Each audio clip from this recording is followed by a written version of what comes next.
তুফসিদু feel আরদ, তোমরা জমিনের মধ্যে বিশৃঙ্খলা তৈরি করো না। মুনাফিকদেরকে আল্লাহ তাআলা বলছেন সূরা বাকারা 11 নম্বর আয়াতে কারিমা, যে কিছু মানুষ থাকবে মুখের কথা অন্তরের কথার মিল থাকবে না, তারা মুনাফিক।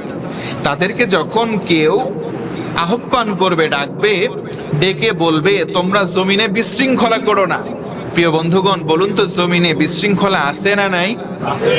তো যখন তাদেরকে বলা হবে লা তুফসিদু ফিল আরদ, তোমরা জমিনের মধ্যে কোনো গ্যাঞ্জাম করো না, বিশৃঙ্খলা করো না, এই গ্যাঞ্জাম বা বিশৃঙ্খলা বা ফাসাদের আমি ব্যাখ্যা দেখলাম তাফসিরে তাবারি, তাফসিরে ফি জিলালিল কোরআন, তাফসিরে মারিফুল কোরআন, তাফসিরে রুহুল মাআনি, এই প্রায় আমি 4 থেকে 5টা তাফসির এই আয়াতের ব্যাপারে অধ্যয়ন করেছি। যতগুলো অধ্যয়ন করতে গিয়ে আমি ফাসাদের ব্যাখ্যা দেখলাম, পৃথিবীতে এক কথায় বলি, পৃথিবীতে যত অশান্তিকর পরিস্থিতি আছে সব কিছুকে এই ফাসাদ দ্বারা উদ্দেশ্য করা হয়েছে। আপনি মনে মনে অশান্তিতে আছেন, এটাও ফাসাদ। আপনার কষ্ট ক্লেশ হচ্ছে, এটাও ফাসাদ। এক জায়গায় মারামারি লাগছে, এটাও ফাসাদ। এক জায়গায় ঝগড়া লাগছে, এটাও ফাসাদ।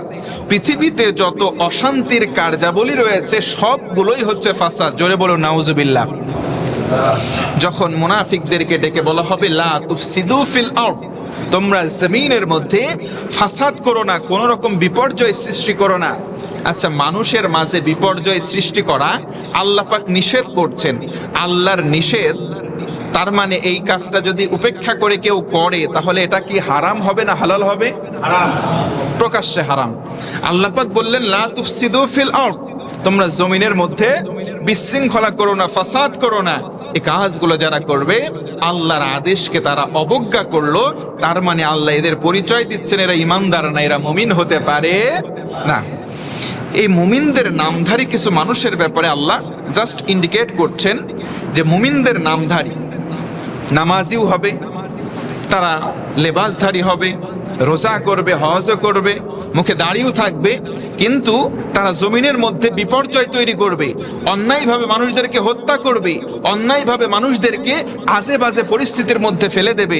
আল্লাহ বললেন যখন তাদেরকে বলা হবে তোমরা জমিনের মধ্যে বিপর্যয় তৈরি করো না, ক্বালু, আল্লাহ বলেন তখন তারা এক জবানে বলে ফেলবে সবাই মিলে।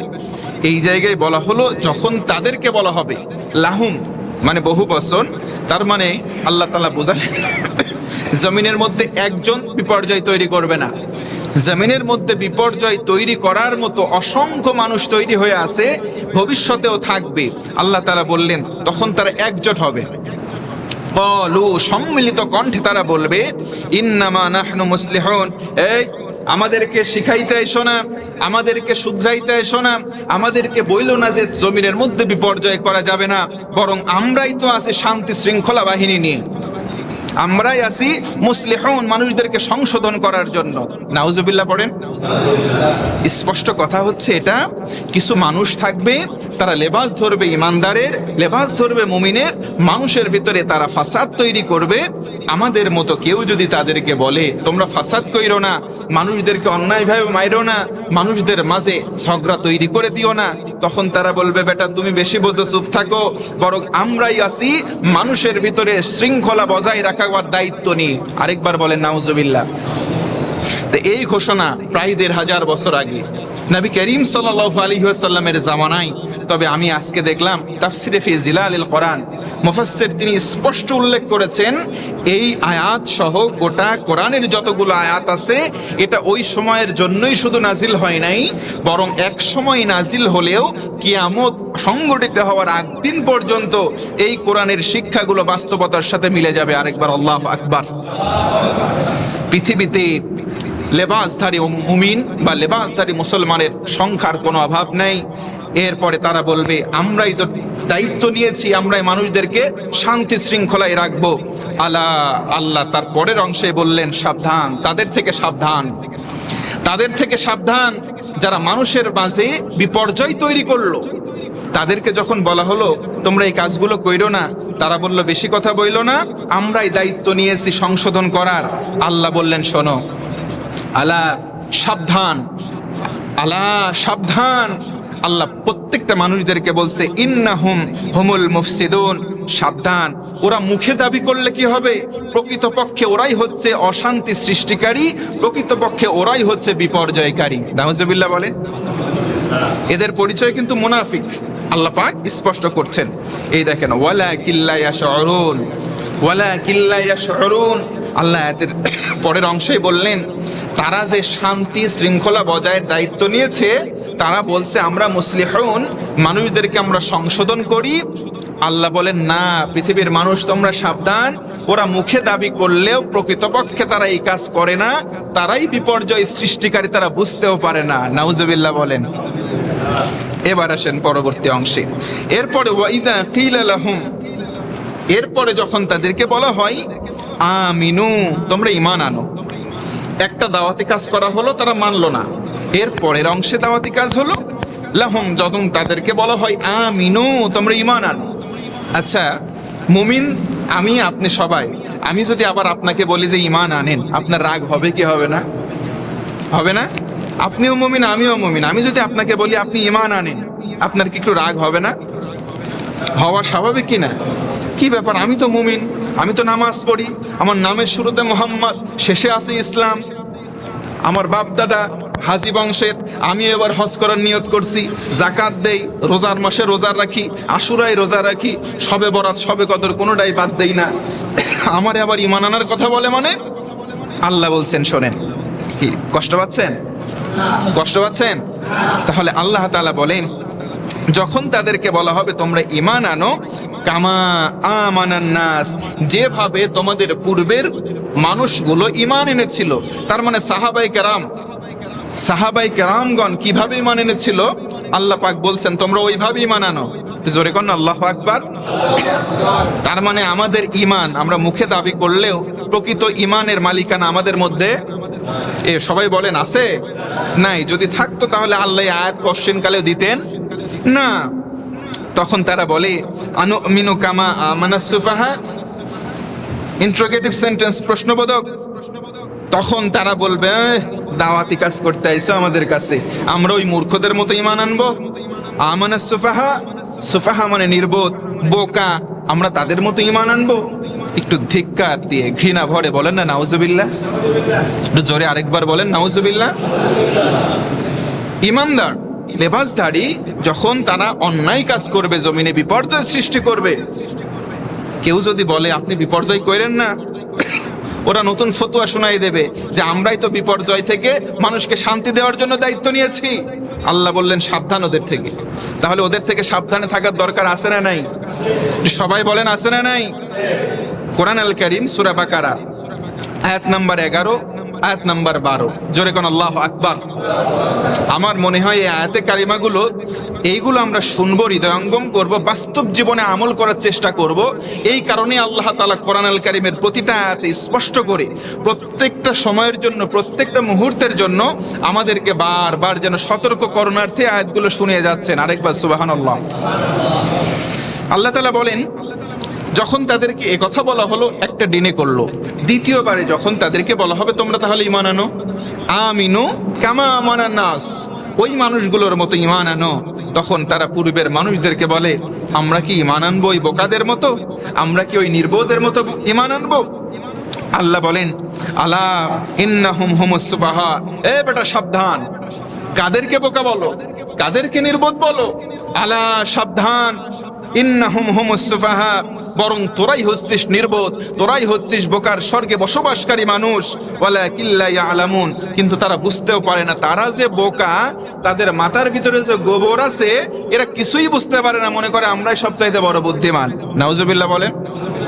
এই ঘোষণাগুলো কার? ঘোষণা দিচ্ছেন কে? সূরা বাকারা আয়াত নাম্বার 13। আল্লাহ বলেন তারা মানুষদেরকে, পূর্ববর্তী ইমানদারদেরকে তারা বলেছে নির্বোধ। আল্লাহ বলেন আলা সাবধান, ওরাই হচ্ছে বোকা, কিন্তু ওরা টেরও পাচ্ছে না। তার মানে বেশি অহংকার করা যাবে? জোরে বলেন যাবে? পৃথিবীতে অহংকার করে কেউ কখনো স্থায়ীভাবে টিকে থাকতে পারে নাই। মানুষ অহংকার করে কয়েকটা জিনিস নিয়ে, তার ভিতরে একটা শ্রেণী দেখেছি যে ব্রেন বা মেধা নিয়ে অনেকে অহংকার করে। মেধা নিয়ে অহংকার করে, বুদ্ধিমত্তা নিয়ে অহংকার করে। এই যে বুদ্ধিজীবী একজনের নাম ছিল, আমরা তারিখুল ইসলামে পড়েছি, তারিখুল ইসলাম এক বুদ্ধিজীবী পড়েছি, তার নাম ছিল ফেরাউনের হোম মিনিস্টার, নাম ছিল তার হামান। এ ছিল ফেরাউনের বুদ্ধিজীবী, এত পরিমাণে ইসলামের বিরুদ্ধে, আল্লাহর বিরুদ্ধে, তাওহীদের বিরুদ্ধে তার বুদ্ধিকে কাজে লাগাইছে। শেষ পর্যন্ত তার বুদ্ধি দিয়ে ফেরাউনকে পানির চোবানি খাওয়া থেকে বাঁচাইতে পারছে? পারে নাই। তার মানে সব বুদ্ধি ভালো বুদ্ধি হতে পারে না। আল্লাহ তাআলা সে কথাই বললেন, তারাই নির্বোধ। যারা পূর্ববর্তী ভালো মানুষদেরকে বোকা বলছে তারাই বোকা, কিন্তু তারা টেরও পাচ্ছে না। পরের আয়াতে যাওয়া যাক। কষ্ট হচ্ছে? কষ্ট হয়? তো এইভাবে সংক্ষিপ্ত আকারে আমরা যাচ্ছি, বিস্তারিত ঢুকলে অনেক ঘটনা আসবে, অনেক কিছু আসবে, লম্বা সময়ের প্রয়োজন। আমরা শুরু করছি, যত দূর যাওয়া যাক, আল্লাহ যেন সহজ করে দেয়। পড়েন আল্লাহুম্মা আমিন। আর সব কথা সব সময় বলা যাবে না, কিছু কিছু কথা আমরা সংক্ষিপ্ত আকারে বলবো, জ্ঞানীর জন্য ইশারাই যথেষ্ট হয়। তো জ্ঞানী আপনারা সকলে আলহামদুলিল্লাহ। আমি মূল কথাগুলো বলে যাব, একটু বুঝে নেওয়ার চেষ্টা করবেন ইনশাআল্লাহ। বলেন আল্লাহ তাআলা আমাদের সবাইকে হৃদয়ঙ্গম করে আমল করার তৌফিক দান করুক, পড়ি আমিন। এরপরে আল্লাহ বলেন, ওয়া ইযা লাকুল্লাযীনা আমানু, ওই মানুষগুলা কারা? যারা জমিনের মধ্যে মারামারি করে, যারা জমিনের মধ্যে ফাসাদ করে, ওই সমস্ত মানুষগুলো। ওয়া ইযা, ওয়া মানে এবং, ইযা মানে যখন, লাকুল্লাযীনা, লাকুল মানে মিলিত হওয়া, একত্রিত হওয়া, দলবদ্ধ হওয়া। আল্লাযীনা আমানু মানে যারা মুমিন, যখন তারা ইমানদারদের সাথে মিলিত হয়। কারা? ওই ফাসাদ সৃষ্টিকারীরা, ওই মুনাফিকরা, ওই বেঈমানেরা যখন ইমানদারদের সঙ্গে মেলে, ক্বালু আমান্না, বলে ভাই হাত মিলাও, বুকে বুক মেলাও, আমিও তো মুমিন, আমিও মুমিন। তারা কি বলে? মুমিনদের সঙ্গে মিলে বলে আমরাও মুমিন, তোমাদের মতোই। এরপরে ওয়া ইযা খলাউ, ওয়া ইযা খলাউ, আল্লাহ বলেন শোনো, যখন তোমাদের থেকে একটু বিপরীত চলে যায়, খালি জায়গায় চলে যায়, দূরে চলে যায়, ফাঁকা জায়গায় চলে যায়, ইলা শায়াতিনহিম, তখন শয়তানের দোসরদের সঙ্গে তারা মিলিত হয়। নাউজুবিল্লাহ বলেন। ক্বালু, ওই শয়তানের দলের কাছে গিয়ে তারা কি বলে? ইন্না মাআকুম, এই বাদ দাও। ওরা বলে, কিরে তুই না নামাজে গেলি, তুই না টুপি পরলি, তুই না হাজি রুমাল মাথায় দিলি, তুই কি আসলে ওদের দলে হয়ে গেছিস? নামাজি হয়ে গেছিস, সাচ্চা ইমানদার হয়ে গেছিস? তখন শয়তানের দলের কাছে এই রকম ফাসাদ সৃষ্টিকারীরা গিয়ে বলে, আর বাদ দে, ইন্না মাআকুম, বাদ দাও তোমাদের কথা। ওদেরকে কাছে গিয়ে শুধু বলছে আমরা ঈমান আনছি, ইন্না মাআকুম, আমরা তো তোমাদের দলের সঙ্গে মহাজোট বেঁধে আছি। নাউজুবিল্লাহ বলেন। ইন্না মাআকুম, তোমাদের সঙ্গেই আছি। ইন্নামা নাহনু মুস্তাহজিউন, আমরা তো কেবল মুমিনদের সাথে গিয়ে তামাশা করি। নাউজুবিল্লাহ বলবেন না? তার মানে সাবধান হতে হবে, আমাদের সঙ্গেও তামাশা করনেওয়ালা দু একজন থাকতে পারে কি পারে না? এই ঘোষণা, এই সতর্কবার্তা আল্লাহ তাআলা কোরআন আল কারীমে সূরা বাকারা 14 নম্বর আয়াতে কারিমায় দিয়ে রেখেছেন। সুবহানাল্লাহ পড়েন। তাহলে আল্লাহকে একবার ধন্যবাদ দেওয়ার দরকার আছে না নাই? তাহলে বলি আলহামদুলিল্লাহ। আল্লাহ সাবধান করলেন, মুমিন লেবাসধারী থাকবে, তোমাদের সঙ্গে এসে বলবে ভাই আমিও মুমিন, এই দেখো নামাজ পড়তেছি, এই দেখো দান করতেছে, এই দেখো মুখে দাঁড়িয়েও আছে। সব কিছু ঠিক থাকার পরেও আল্লাহ বলেন তোমাদের সাথে এই কথা বললেও যখন এখান থেকে বের হয়ে ওদের দলের শয়তানদের সঙ্গে মিশবে, তাদেরকে গিয়ে বলবে ইন্না মাআকুম, তোমাদের সঙ্গে ঐক্যবদ্ধ আছি, আমরা শুধুমাত্র মুমিনদের সাথে তামাশা করেছি, তাদের সঙ্গে ইয়ারকি ফাজলামো করছি। নাউজুবিল্লাহ বলেন। এবার আসেন আল্লাহ কি বলেন, আল্লাহু ইয়াস্তাসিউ বিহিম ওয়া ইয়ামুদ্দুহুম তুগয়ানিহিম ইয়ামাহুন। জোরে কোন আল্লাহু আকবার। আল্লাহ বলেন ওদের তামাশার যে ফল রয়েছে, এই ফল আমি আল্লাহ নিজে হাতে দেব। আল্লাহু আকবার। ওরা যে আমাদের সঙ্গে তামাশা করলো, ফাসাদ সৃষ্টিকারীরা এই শয়তানগুলোর সঙ্গে মিলিত হয়ে আমাদের সঙ্গে যে ফাসাদ সৃষ্টি করলো, আমাদের সঙ্গে যে মশকরা করলো, আমাদেরকে নিয়ে বিদ্রুপ করলো, আল্লাহ বলেন আমি আল্লাহ নিজে ওদের প্রতিফল দেব। আল্লাহু আকবার। তাহলে আল্লাহ যদি ওদেরকে প্রতিফল দেন, এই প্রতিফলটা শক্ত হবে না নরম হবে? কেমন শক্ত হবে? সামনের দিকে যাওয়া যাক ইনশাআল্লাহ। আল্লাহ তাআলা বলেন শোনো, তোমরা হতাশ হয়েও না। ও মুমিন বান্দা, তোমরা ঈমান এনেছো, তোমরা হতাশ হয়েও না। উলাইকাল্লাযীনা ইশতারাবুদ দালালাতা বিল হুদা। আল্লাহ তাআলা তার আগে বললেন ফি তুগয়ানিহিম ইয়ামাহুন, তবে হ্যাঁ তাদেরকে যে আমি প্রতিফল দেব, তবে কিঞ্চিত কালের জন্য, অল্প সময়ের জন্য তাদেরকে আমি একটু ছাড় দিয়ে রাখছি, তাদেরকে একটু ঢিল দিয়ে রাখছি, ছাড় দিয়ে রাখছি। তবে আমি আল্লাহ তাদেরকে ছাড় দেব না, এর ফলাফল আমি দেব।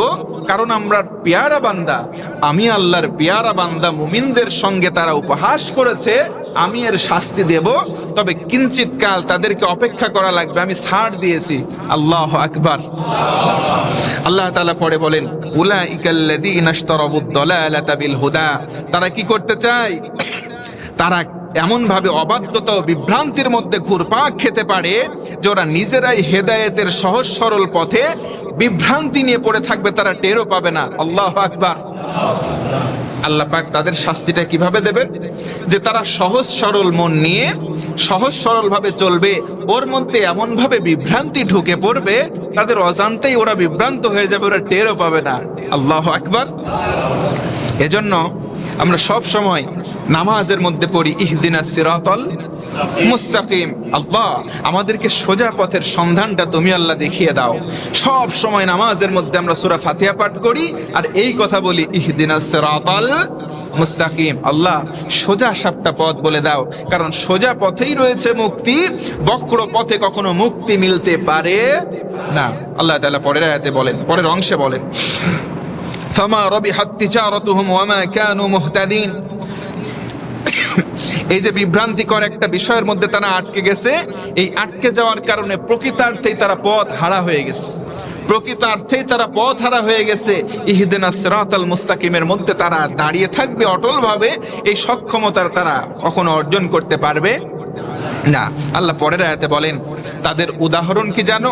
মাসালুহুম, তাদের দৃষ্টান্ত, তাদের এক্সাম্পল হচ্ছে কামাসালিল্লাযী ইস্তাওকাদা নারা, কামাসালিল্লাযী ইস্তাওকাদা নারা, তাদের উপমা হচ্ছে এমন মানুষদের মতো যে মানুষগুলো আগুন জ্বালিয়েছে, খড়কুটো জমা করে এক জায়গায় আগুন জ্বালিয়েছে এবং সেই আগুনের চারপাশে আলোকিত হওয়ার পর মানুষ আলোকিত হয়েছে, কিন্তু আল্লাহ বলেন আমি আল্লাহ ওই আলোকে নিভিয়ে দিয়েছি। আল্লাহু আকবার। এক জায়গায় সুইচ জ্বালালেন আলো হলো, এক জায়গায় আগুন জ্বালালেন আলো হলো, চারপাশের মানুষ আলোকিত হয়ে গেল।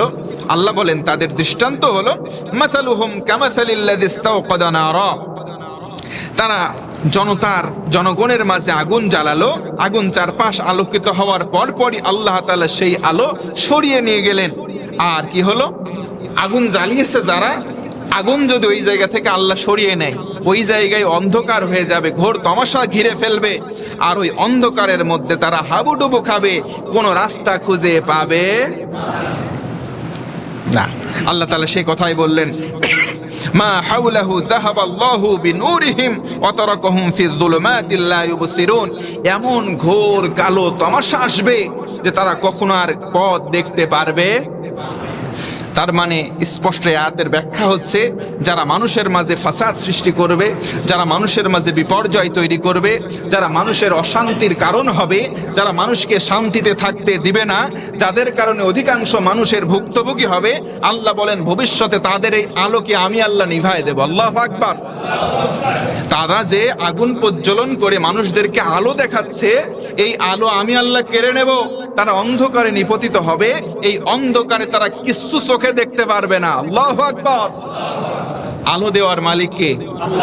অন্ধকার দেওয়ার মালিক তাহলে সময়ের অপেক্ষা মাত্র।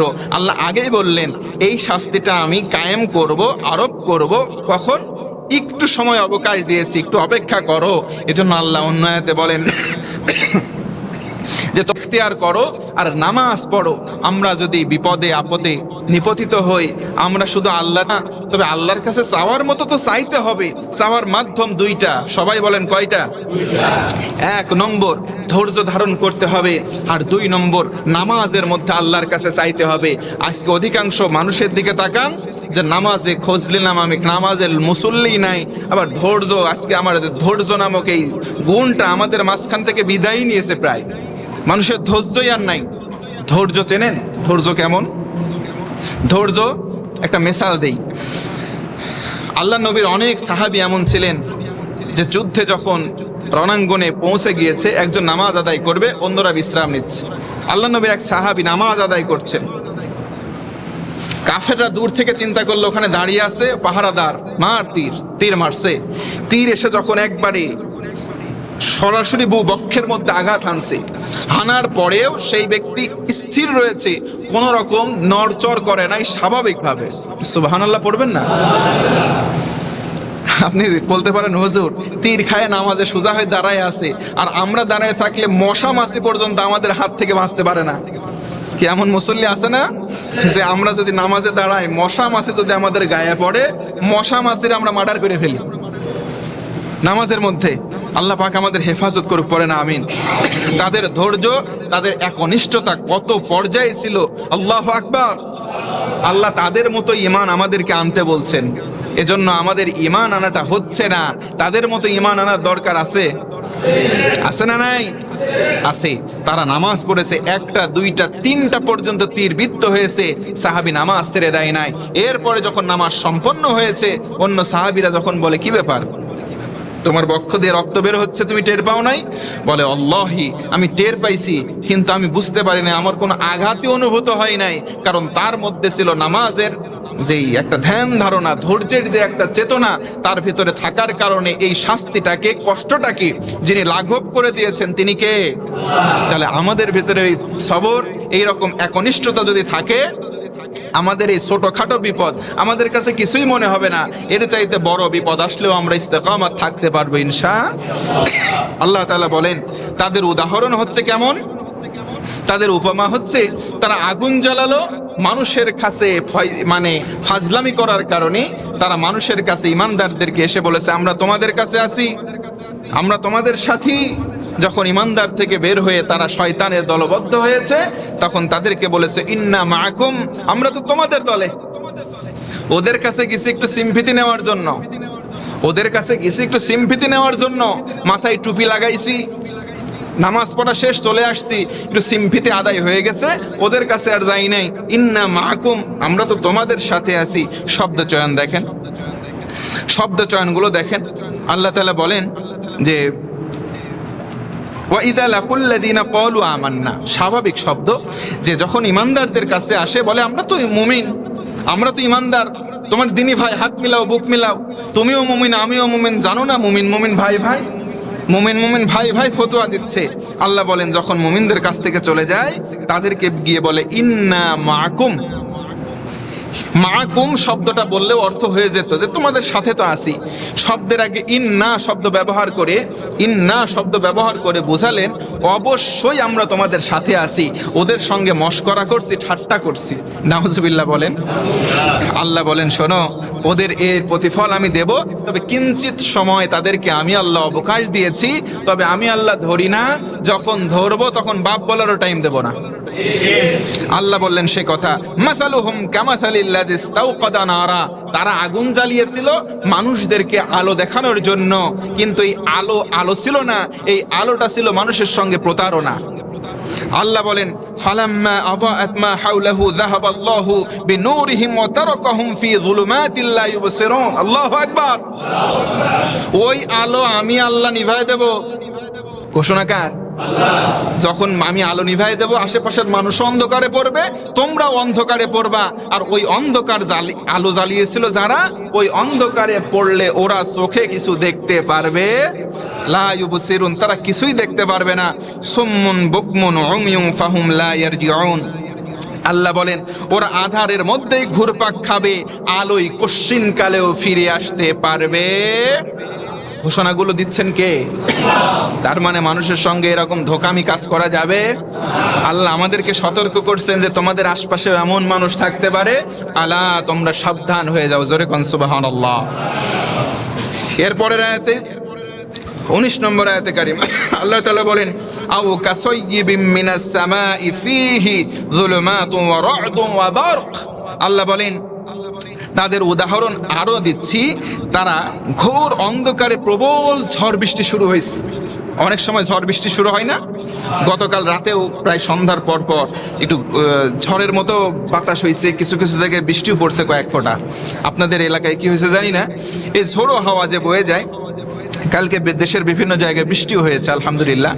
তো এই যে যখন প্রবল মেঘ ঘনিয়ে ঘোর কালো তমসাচ্ছন্ন অন্ধকার হয়ে যাবে, হওয়ার পরে মেঘ বজ্র আকারে পাত হতে থাকবে, অর্থাৎ গুড়ুম গুড়ুম শব্দ হতে থাকবে।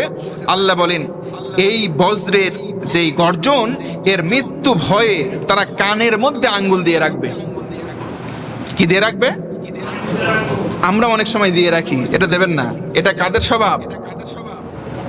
যারা জমিনের মধ্যে ফাসাদ সৃষ্টি করে, যারা আল্লাহর পেয়ারা বান্দা মুমিনদেরকে ধোঁকা দিতে চায়, তাদের স্বভাব। কারণ তারা মৃত্যুকে প্রচন্ড ভয় পায়, তারা মৃত্যুকে প্রচন্ড ভয় পায়।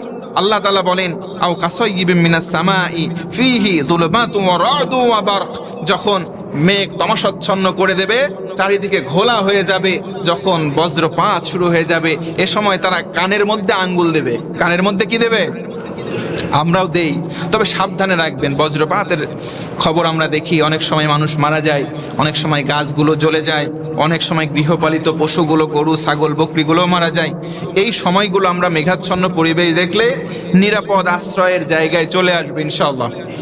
সতর্ক থাকবেন ইনশাআল্লাহ। বলেন, সতর্ক না থেকে যদি আমরা এড়িয়ে দিয়ে চলি, ওই সময় যদি বিপদ হয়, এই বিপদের দায় আমরা আল্লাহকে দিতে পারবো না, এই বিপদের দায় আমার নিজের। ঠিক কিনা বলেন? এজন্য সতর্কতার সর্বোচ্চ পর্যায় পর্যন্ত চেষ্টা করবো ইনশাআল্লাহ। আল্লাহ বলেন তারা কানের মধ্যে আঙ্গুল দিয়ে রাখে, কেন? মৃত্যুর ভয়ে। কিসের ভয়ে? তার মানে মুমিনদেরকে যারা ধোঁকা দিতে চায়, সার্বক্ষণিক তারা মৃত্যুর ভয়ে তারা চিন্তিত থাকে, কিন্তু মানুষের সামনে আসলে বোঝা যায় না, মুখের মধ্যে একটা কৃত্রিম হাসি দিয়ে রাখে। ঘোষণা দিচ্ছেন কে? আল্লাহ পরের আয়াতে বলেন তারা মৃত্যুর ভয়ে যে ভীত সন্ত্রস্ত হয়ে কানে আঙ্গুল দিয়ে রাখে, আল্লাহর সত্য অস্বীকারীদের এক বৃত্তে তাদেরকে এমনভাবে আবদ্ধ করে রেখেছেন, তারা সত্যকে অস্বীকার করেছে, তাদের একটা সার্কেল তৈরি করেছেন, বৃত্ত তৈরি করেছেন। আল্লাহ বলেন ওই বৃত্তের মধ্যে তারা ঘুরপাক খেতে থাকে। আবার যখন বিদ্যুতের আলো দেখা যায়, তখন তারা সামনের দিকে কিছুটা যেতে থাকে। আচ্ছা, আমি জানতে চাচ্ছি, বিদ্যুতের দ্বারা যে বজ্রপাতের সময় আলো হয়, ওই আলোটা কি ভালো নাকি একটু হলেও ভয়ঙ্কর?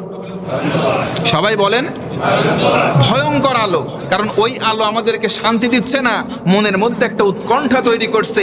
তার মানে ওই আলো আল্লাহ ওদেরকে দিচ্ছেন।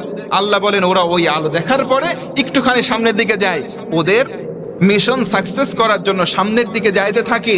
ওই আলো মানে এই আলো কিন্তু বিপদের আলো। কথা বলেন ঠিক কিনা? এই আলো বিপদের আলো। আল্লাহ বলেন এই সার্কেলের মধ্যে, এই বৃত্তের মধ্যে আমি আল্লাহ এমন ভাবে ওদেরকে ঢুকিয়ে দেব, এই বৃত্তের সীমারেখার বাইরে তারা আসার কোনো সুযোগ পাবে। দুনিয়ার মধ্যে কথা আল্লাহ বলছেন, এটা আখিরাতের কথা না। আখিরাতের শাস্তি পরে আসতেছে। কি কষ্ট হচ্ছে? বোঝা যাচ্ছে আলোচনাগুলো? এই ঘোষণাগুলো আল্লাহ সূরা বাকারা 14, 15, 16, 17, 18, 19 নম্বর আয়াতে কারিমা চলমান। বুঝতে কি অসুবিধা হচ্ছে? তাহলে আরেকটু সামনের দিকে আগাবো ইনশাআল্লাহ। আমরা ধারাবাহিকভাবে এভাবে অগ্রসর হওয়ার চেষ্টা করব, যতদূর যাওয়া যায়। আল্লাহ পাক যতদিন আমাকে কবুল করেন, যতদিন আপনাদের শোনাকে কবুল করেন, এভাবে করে আমরা কোরআন থেকে কিছু কিছু শিক্ষা নির্যাস আকারে নিয়ে বাস্তব জীবনে আমল করার চেষ্টা করব।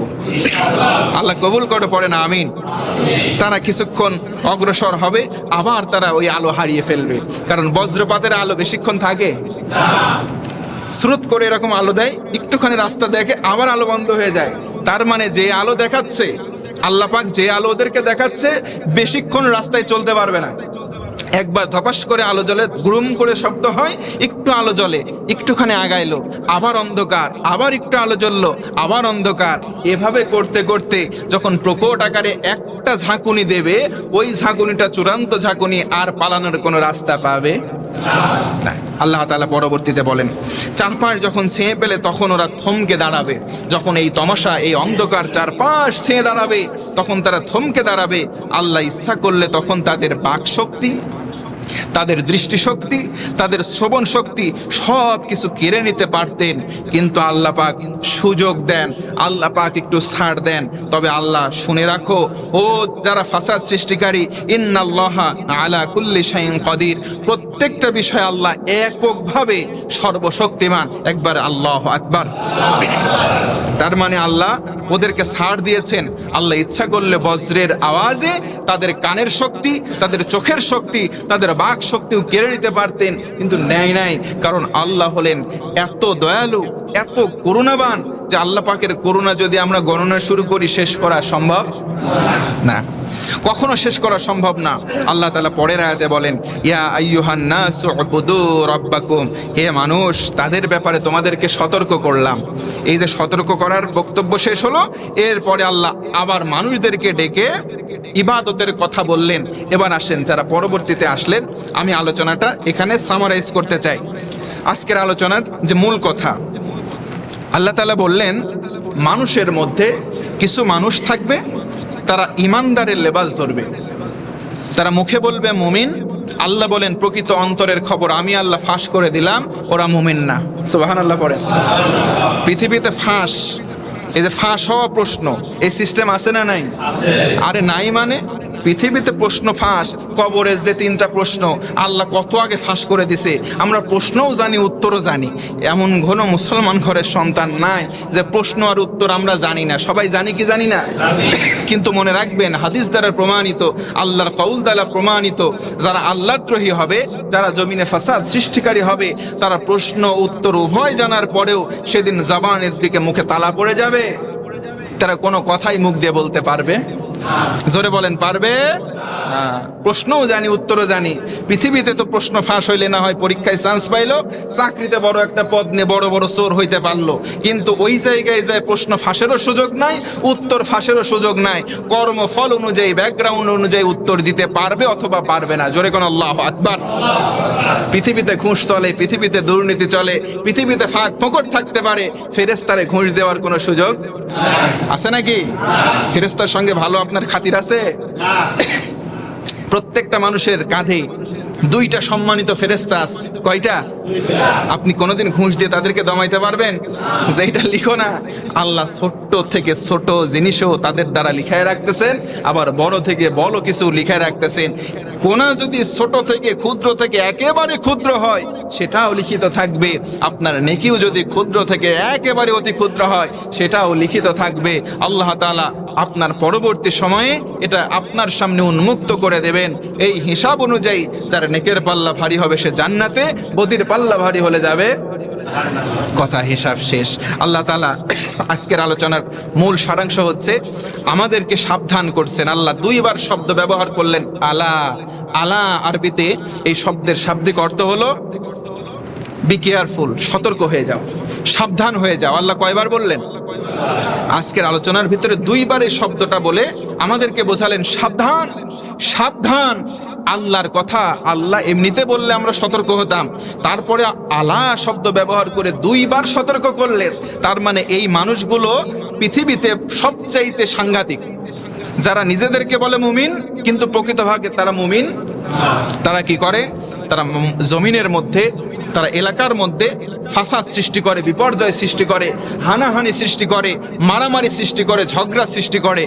যখন কেউ তাদেরকে বলে তোমরা জমিনে এই কাজগুলো কইরো না, তোমরা বিপর্যয় সৃষ্টি করো না, তখন তারা উল্টা ফাঁপড় নিয়ে বলে এই আমরাই তো শান্তিকামী, আমরাই তো সবকিছু শৃঙ্খলা করার জন্য দায়িত্ব নিয়েছি।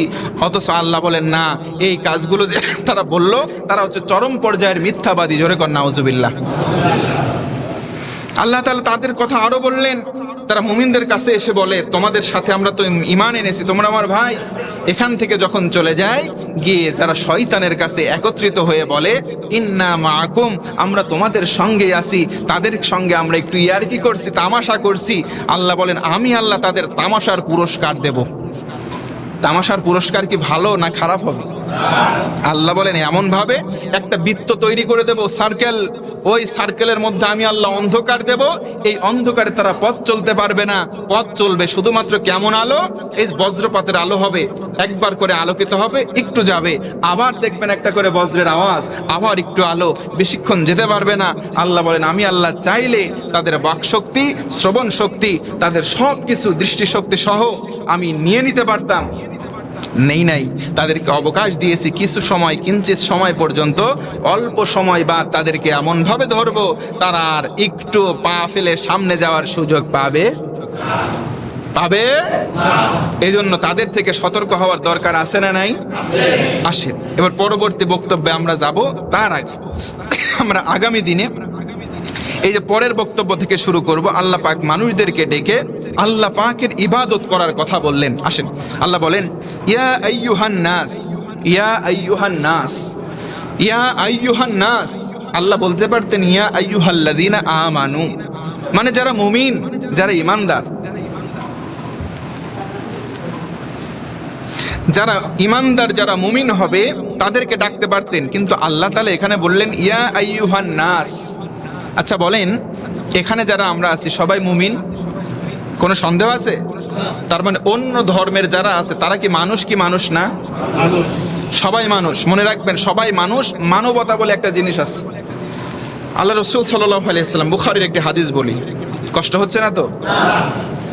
নবীজি একদিন সাহাবীদেরকে নিয়ে বসে আছেন, একজন ইহুদির লাশ নিয়ে যাওয়া হচ্ছে। আল্লাহ নবী সাল্লাল্লাহু আলাইহি ওয়াসাল্লাম দাঁড়িয়ে পড়লেন, দাঁড়ালেন। সাহাবায়ে কেরাম বললেন ইয়া রাসূলুল্লাহ, এটা তো ইহুদির লাশ, আপনি কেন দাঁড়ালেন? আল্লাহ রসুল বললেন, দেখো সাহাবীরা, ওটা ইহুদি হোক বা অন্য যে কোনো ধর্মের হোক, সবার আগে ওর পরিচয় ওটা মানুষ। জোরে কোন সুবহানাল্লাহ।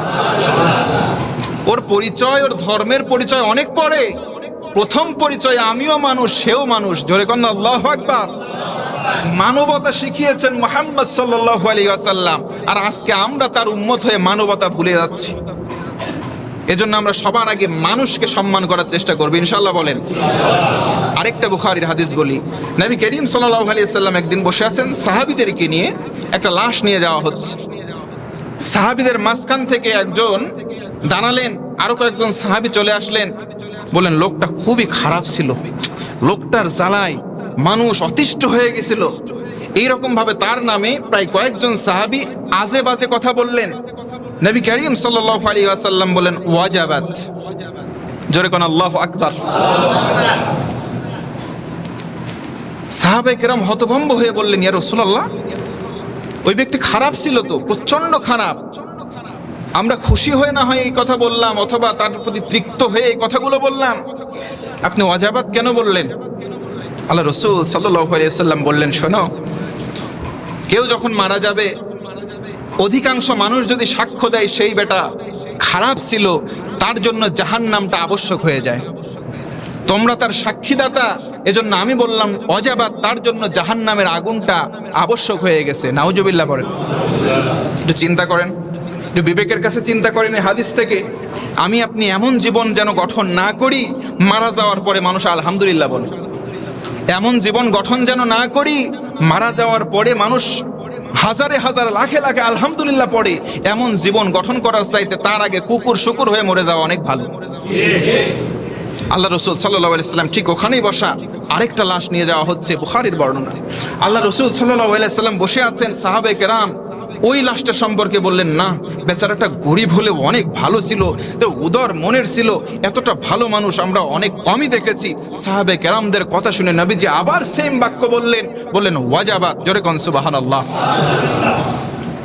সাহাবায়ে কেরাম বললেন ইয়া রাসূলুল্লাহ, আপনি সেবারও ওয়াজাবাত বললেন, এবারও, হোয়াট ইজ দ্য ডিফারেন্ট? এখানে পার্থক্যটা একটু বোঝায় বলেন। নবীজি আমার বললেন, সাহাবীরা, তোমরা যেমন একটা মানুষ মারা গেছে তারে খারাপ সাক্ষী দিয়েছ, তার জন্য জাহান্নাম আবশ্যক হয়ে গেছে, আর তোমরা যে এই ব্যক্তির ব্যাপারে ভালো কাজের সাক্ষ্য দিলে, এই ব্যক্তির হয়তো নাম যশ পরিচিত ওইভাবে নাই, কিন্তু তোমরা যে গুটি কয়েক প্রতিবেশী হিসেবে সাক্ষ্য দিয়েছ এই ব্যক্তিটা ভালো ছিল, আমি দেখতে পেলাম তোমাদের সাক্ষীটা আল্লাহ কবুল করে ওরে জান্নাতটা আবশ্যক করে দিয়েছেন। নবীজি ভিন্ন একটি হাদিস, এটি সম্ভবত আবু দাউদের, এ কথা বলেছেন যে তোমরা বেশি অহংকার করো না, বেশি নিজেকে নিজে সম্মান দিও না, প্রতিবেশীর কাছে যে ব্যক্তি ভালো, আল্লাহর কাছেও সেই ব্যক্তি ভালো। সুবহানাল্লাহ। অনেক মানুষ আছে, আমরা অনেক জায়গায় যাই, অনেক সম্মানের, কিন্তু প্রতিবেশী তারে দেখতে পারে না। এমন মানুষ আছে না নাই? প্রতিবেশী তারে দেখতে পারে না, সহ্য করতে পারে না। 10টা প্রতিবেশী আছে, একজনের সঙ্গেও সম্পর্ক ভালো নাই, বাইরের সঙ্গে মানুষের সঙ্গে সম্পর্ক ভালো করে। নবীজি বলেছেন, এই প্রতিবেশী যদি সাক্ষ্য দেয় ভালো ও জান্নাতি, প্রতিবেশী যদি সাক্ষ্য দেয় মন্দ ও জাহান্নামী। জোরে কর নাউজুবিল্লাহ। এই জন্য ভিন্ন একটি হাদিসে নবীজি বলেছেন, যখন তরকারি রান্না করবা একটু ঝোল বেশি দিয়ে রাখবা, কারণ প্রতিবেশী যদি চলে আসে অগোচরে, তুমি অন্তত ঝোল দিয়ে হলেও তার একটু খাবার দিতে পারবা। সুবহানাল্লাহ বলেন। আমাদের ভিতরে এই মানবিক আচরণগুলো আজকে নেই হয়ে যাচ্ছে। তাহলে শেষের এই কথাগুলোর সারাংশ হচ্ছে, এমন জীবন করিব গঠন, মরিলে হাসিবে ভুবন। আমি হাসবো না, আমি হাসবো, আর সারা ভুবনের মানুষ আমার জন্য কাঁদবে। এটাই হচ্ছে আসল জীবন। আমি যদি মারা যাওয়ার পরে সবাই আলহামদুলিল্লাহ বলে মিষ্টি বিতরণ করে, বুঝতে হবে এই জীবনের নাম জীবন হতে পারে। এর চাইতে কুকুরের জীবন অনেক ভালো, শুকুরের জীবন অনেক ভালো, কারণ ওদের কোনো হিসাব হবে না, ওরা মাটি হয়ে যাবে, আল্লাহ ওদের কোনো হিসাবই নেবে না। জোরে কোন সুবহানাল্লাহ। অতএব যা কিছু আমরা করছি, একটা দিন মনে রাখবেন, আর মাত্র আজকে 2024 সাল, 100 বছর পরে, আফটার 100 ইয়ার্স, 100 বছর পরে এই মসজিদ থাকবে, এই পাবনা জেলা হয়তো পাবনা জেলা থাকবে, বাংলাদেশ হয়তো বাংলাদেশই থাকবে, কিন্তু আমরা এখানে যারা আছি একজনও থাকবো না, একজনও থাকবো না। নতুন মানুষ এসে এই গোটা বাংলাদেশের ভিতরে পাবনা জেলার মধ্যে নতুন মানুষের আনাগোনা হবে। করজোরে মিনতি করি আপনাদের, আল্লাহর এই আলা শব্দের সাবধানতা অর্থে আমি আপনাদের অনুরোধের স্বরে বলি, সাবধান, আপনি সতর্ক হয়ে যান। 100 বছর পরে আমরা কেউ থাকবো না। এই 100 বছর পরে যদি গ্যারান্টি দিয়ে কেউ থাকতে পারেন, সেটা তার ভিন্ন কথা, কিন্তু আমরা কেউ থাকবো না। অতএব যেহেতু আমাদের বিদায় নিতেই হবে, তাহলে পরের পুঁজি অর্জন করা নিয়ে আমরা একটু ব্যস্ত হই না ভাই? পরের পুঁজি অর্জন করা নিয়ে একটু ব্যস্ত হই। দুনিয়াতে আহামরি এই মানুষদেরকে ধোঁকা দেয়া, এই ফাসাদ সৃষ্টি করা, এই বিপর্যয় তৈরি করা, আপনি কয়দিন শান্তি পাবেন? হয়তো সাময়িক সময়ের জন্য শান্তি পাবেন। ওই যে আল্লাহ বললেন, ওদেরকে আমি আল্লাহ একটা সার্কেলের মধ্যে আবদ্ধ করে ফেলেছি, একটা বৃত্তের মধ্যে, সীমারেখার মধ্যে আবদ্ধ করেছি। ওরা শান্তি পাবে তো ঠিক, ওই যে বজ্রপাতের যে আলো হয়, ওই আলো সাময়িক শান্তি পাবে, কিছুক্ষণ পরে গিয়ে আমি আল্লাহ এমন ধরবো, ওই ধরার আর কোনো শেষ নাই। কথা বলেন ঠিক কিনা? অতএব আমরাও যেহেতু একদিন বিদায় নেব, তাহলে ঈমানি মরণ আমরা চাই ইনশা। আল্লাহ পাক এখানে বলছেন, ইয়া আইয়ুহান নাস, শুধু ইমানদারদের ডাকে নাই, এই নাস দ্বারা গোটা পৃথিবীর মানুষ। জোরে কোন সুবহানাল্লাহ। তাহলে এই বক্তব্যটা একটা হিন্দুর জন্য হতে পারে, একটা খ্রিস্টানের জন্য হতে পারে, একটা ইহুদির জন্য হতে পারে, একটা নাস্তিকের জন্য হতে পারে। অর্থাৎ আল্লাহ যখন মানুষদেরকে সম্বোধন করেছেন, অল ওভার দ্য ওয়ার্ল্ড, গোটা বিশ্বে যত ম্যানকাইন্ড মানুষ আছে, সবাইকে আল্লাহ ডেকেছেন। জোরে কোন সুবহানাল্লাহ। আমাদের ধর্ম এত সুন্দর ধর্ম, যেই ধর্ম শুধু মুসলমানদেরকে সাজেশন দেয় না, বরং যেই ধর্ম গোটা বিশ্বের মানবতাকে সাজেশন দেয়। সুবহানাল্লাহ। আল্লাহ বলেন, ইয়া আইয়ুহান নাস, ও মানব মণ্ডলী, উবুদু রাব্বাকুম। দেখেন, এখানে আল্লাহ শব্দ ব্যবহার না করে আল্লাহ রব শব্দ ব্যবহার করেছেন। সুবহানাল্লাহ বলে। রব কি আমাদের? আরো জোরে কর না। এই রব শব্দ আর আল্লাহ শব্দের কিছু কিছু জায়গায় ব্যবহারের একটু তারতম্য রয়েছে। এর কিছু কারণ রয়েছে, তার মধ্যে অন্যতম কারণ হচ্ছে, পৃথিবীতে নমরুদ, ফেরাউন নাম শুনেছেন আপনারা? এরা নিজেদেরকে কখনো আল্লাহ বলে দাবি করে নাই, এরা নিজেকে কখনো আল্লাহ বলে দাবি করে নাই। দাবি করছে আমরা রব, আনা রব্বুকুমুল আ'লা, আমি বড় রব। যেহেতু তারা রব বলে নিজেদেরকে দাবি করছে, আল্লাহ এখানে সেই জন্য রব শব্দ ব্যবহার করে তাদের দৃষ্টিটা আকর্ষণ করলেন। কারণ এই নাচ দ্বারা উদ্দেশ্য একটা আস্তিকও হতে পারে, একটা নাস্তিকও হতে পারে। সবাইকে বোঝানোর জন্য আল্লাহ রব শব্দ ব্যবহার করলেন। কত মহান আল্লাহ! একটু জোরে কর না সুবহানাল্লাহ। আল্লাহ বললেন, তোমরা ওই রবের ইবাদত করো। সবাইকে যেহেতু বলছেন, এবার আল্লাহ নিজের পরিচয়টা কিভাবে দিচ্ছেন? কোন রব? আল্লাযী, ওই রব, খলাকাকুম, যেই রব তোমাদেরকে সৃষ্টি করেছেন। সুবহানাল্লাহ বলে। দেখছেন আল্লাহ কত সুন্দর সূক্ষ্মদর্শী, কিভাবে শব্দ চয়ন করলেন যে কোন রবের ইবাদত করব। পৃথিবীর মানুষকে আল্লাহ বলছেন। তাহলে মানুষদের মাঝখানে কেউ যদি প্রশ্ন করে আল্লাহ কোন রব, আল্লাহ বললেন ওই রব যেই রব তোমাকে জীবন দান করেছেন, সৃষ্টি করেছেন। অর্থাৎ স্রষ্টা রবের ইবাদত তোমরা সম্মিলিতভাবে সবাই করো। আরেকবার বলেন সুবহানাল্লাহ। ওয়াল্লাযীনা মিন ক্বাবলিকুম লাআল্লাকুম তাত্তাকুন, শুধু তোমাদেরকে সৃষ্টি করেছে তা নয়, বরং তোমাদের পূর্বে তোমাদের বাপ দাদা, তাদেরও স্রষ্টা যেই রব, তোমাদেরও স্রষ্টা ওই একই রব। একটু আওয়াজ করে বলেন, ওই রবের নামটা কি? আল্লাহ। তার মানে আমাদেরও সৃষ্টিকর্তা তিনি, আমাদের পূর্ববর্তীদেরও সৃষ্টিকর্তা তিনি, ভবিষ্যতে যারা আসবে তাদের সৃষ্টিকর্তাকে। তার মানে এই আল্লাহর ইবাদত করতে হবে, আল্লাহর ইবাদত বাদে কোনো মানুষের ইবাদত করার সুযোগ ইসলামে। আল্লাহ তাআলা আমাদের সঠিক বুঝ দান করুক, পড়েন আল্লাহুম্মা আমিন। বারাকাল্লাহু লানা ওয়া লাকুম ফিল কুরআনিল আযীম। আর একটি কথা বলতে চাই যে অনেকে দোয়া চেয়েছেন, অনেকে টেলিফোন করে দোয়া চেয়েছেন, আর আমি জানি না মোবাইলের বোধ সম্ভবত নেটওয়ার্কও নাই, মোবাইলের নেটওয়ার্কে একটু সমস্যা হচ্ছে। অনেকে দোয়া চেয়েছেন, অসুস্থ আছেন, দোয়া চেয়েছেন। আমিও সকাল থেকে ক্লিনিকে ছিলাম, আমার আম্মা ওখানে চিকিৎসাধীন, আমার বড় ছেলেটাও। হয়তো আমি এখান থেকে শেষ করে আবার ওখানে যাব। আমার পরিবারের জন্য আমি আপনাদের কাছে দোয়া চাই, দোয়া করবেন তো ইনশাল্লাহ?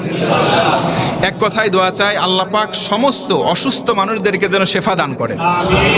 আমি বের হয়ে চলে আসছি, আমার ছেলের বয়সে একটা ছেলে দেখলাম ওই ইয়েতে শুয়ে আছে, ওখান থেকে নিয়ে যাচ্ছে, কি বলে ওটারে, টেনে নিয়ে যাচ্ছে। তো দেখলাম একটা পা পুরোটাই ব্যান্ডেজ ঢাকা। আমি জিজ্ঞেস করলাম, বাবা তোমার কি সমস্যা? বলে আমি 1 বছর আগে পাওয়ার টিলার টলি আছে, টলিতে অ্যাক্সিডেন্ট করছি।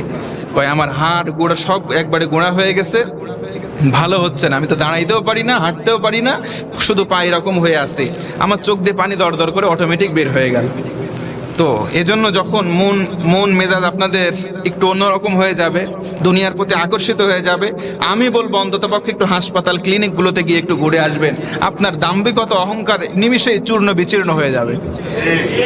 একটু রোগীগুলো কিভাবে কাতরাচ্ছে তাদেরকে দেখেন, একটু দেখে আসেন। মাঝে মধ্যে যদি একটু অহংকার বেড়ে যায়, তাহলে একটু গোরস্থানে চলে যান, চিন্তা করবেন কিরে গত বছরও না দেখলাম 5 তলা বাড়ির মালিক, কত তার ক্ষমতা, আর আজকে শুয়ে আছে মাটির নিচে। একটু দেখবেন আর অনুধাবন করবেন, দেখবেন যে অটোমেটিক আপনার ভিতরে নমনীয়তা চলে আসবে ইনশাআল্লাহ। এজন্য অহংকার না করে আমরা শান্তশিষ্ট মন নিয়ে পৃথিবীতে চলার বিচরণ করার চেষ্টা করবো ইনশাআল্লাহ। বলেন আল্লাহ তাআলা আমাদের সবাইকে দ্বীনের জন্য একনিষ্ঠ খাদেম হিসেবে যেন কবুল করে, পড়ি আল্লাহুম্মা আমিন। যারা সুন্নত নামাজ পড়েননি, সুন্নত নামাজ আদায় করে নেন।